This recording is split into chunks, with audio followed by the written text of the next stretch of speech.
ebusuanim se currently go piemu e wo parliament a MPs na wo honom no bebre omuntimi nkom krom omuntimi enkom constituency mpo e na constituency fo ehunu omo nenso enam se MPP party ne de MPs na omo honom ni nyina anum nim de eni nyansa adokro omunti na omuntimi kom constituency e omuntimi na constituency fo edi nkomo na endra MP ba ko Greater Accra uko parliament a obo ne homodin yie pa eye honorable Gloria Owusu MP e de Makrobu constituency a eye pokuase of anko ene ma serve the area mo honom no ko kire se ejuma obo honom de busua ese woni ense o ka kire ndra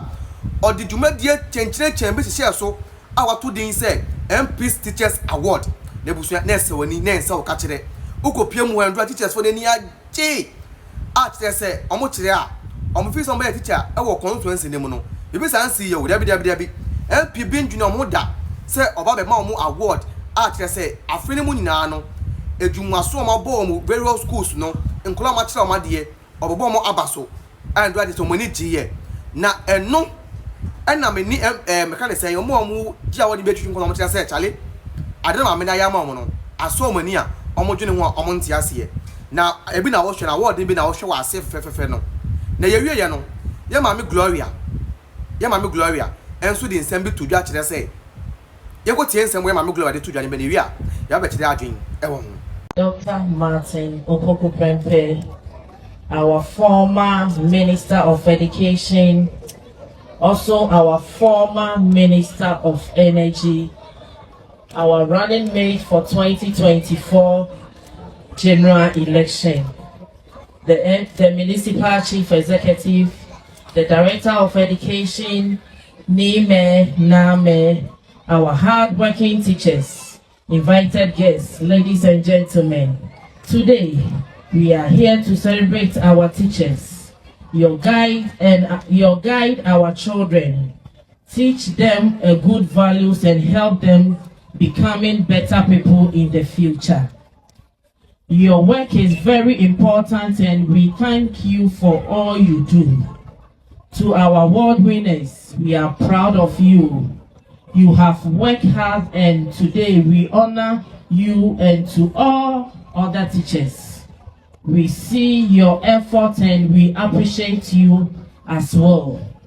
As the Member of Parliament for this constituency, I will do my best to support the work of the Education Director to make teaching and learning better. First, we will provide more teachers and learning materials for schools in the year ahead of us. I will also work closely with the NGOs and the private partner to train teachers and give them new skills to improve teachers' learning in the municipal.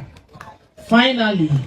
with the support of the Assembly, we will prove school building and classroom to the teachers and students can work and learn in a better environment. As we all know, education, we say, is the key to success. I believe that when teachers are supported, our children get the needs education of our community grow strongly. Congratulations to the award winners, and we thank you and appreciate your hard working. Thank you and God bless our able teachers in Ganof Municipal Assembly. God bless Shobo constituency and God bless Ghana. Thank you.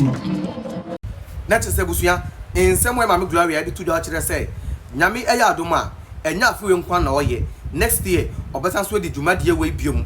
Next 2 years, Obeya Ama constituency, yes, ya crowd or the nurses Ebeka. Now only himself 20 feet ya ebe ya Mammy Gloria be ya on assembly ewo of Anko.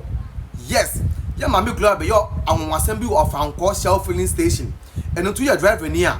may catch that will say on assembly base 20 feet of Anko filling station. I'm a part to 9 o'clock. Now can go. It's say on assembly babisi.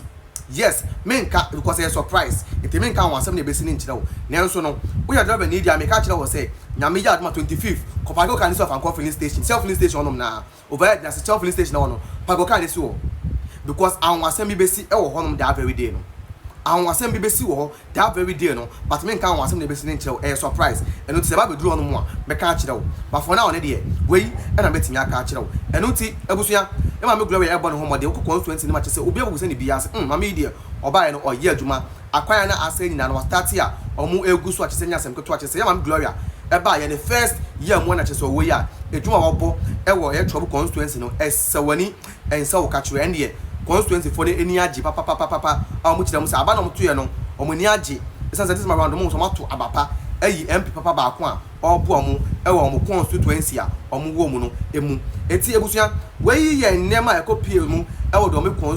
trouble constituency endura ebusua esewani a ensa o kachire na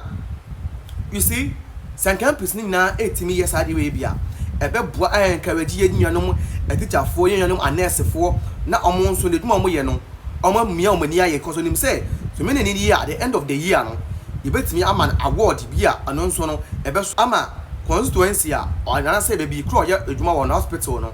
omo nso omo hu say eya ababa we na say abema we e ba no ho modern eya school a nipa ne chade on be hu say omo hu say anyanya bia no this particular person no oba ne ho modern enti we eye de esi ndra ewo eye trouble constituency ene ye de abdo me hu adwen kire ewo conversation na no me Ghana Nsem TV midin a me giso any promise MPs na muntimi nkom krom ne yesre mu munkom krom yes munkom krom because mu amuntimi nkom krom munso amuntimi nya adwuma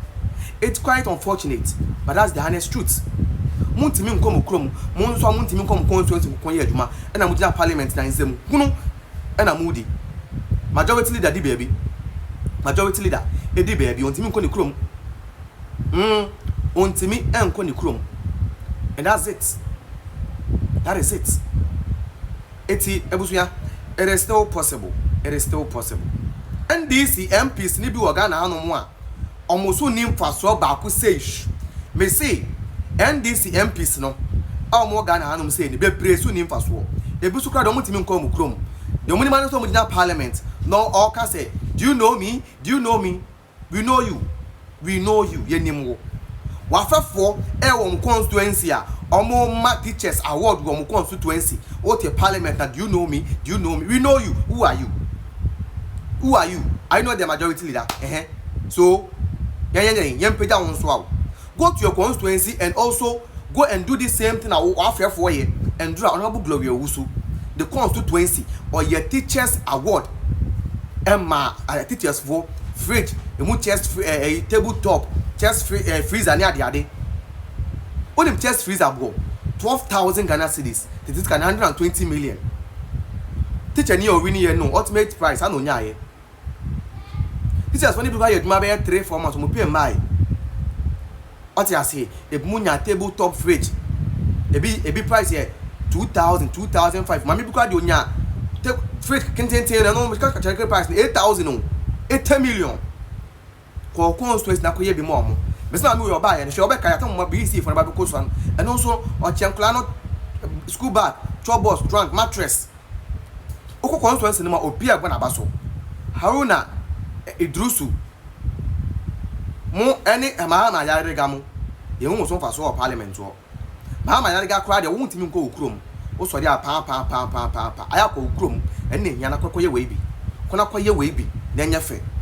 hey me say trouble for se me kan kire honorable glory wu to say omo da na se pa na me nshida no isan ade a wo ye no e bro ma adwene mo ta so omo say 25th of this month obeya ade bi da ma drivers for omo say sada ne de omo nya ba be shemu o Shell filling station wo na